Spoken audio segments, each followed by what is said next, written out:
What is the boy now who has lost his ball? What? What is he to do? I saw it go merrily bouncing down the street and then merrily over. There it is in the water. No use to say, oh, there are other balls. An ultimate shaking grief fixes the boy as he stands rigid, trembling, staring down all his young days into the harbour where his ball went. I would not intrude on him.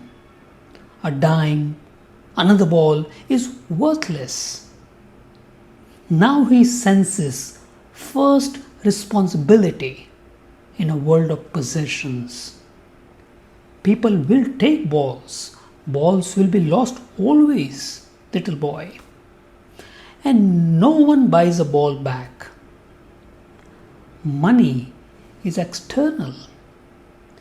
He is learning well behind his desperate eyes the epistemology of loss.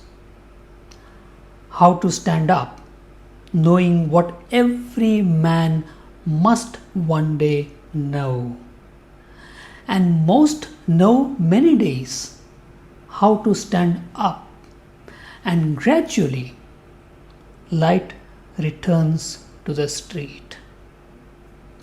A whistle blows, the ball is out of sight.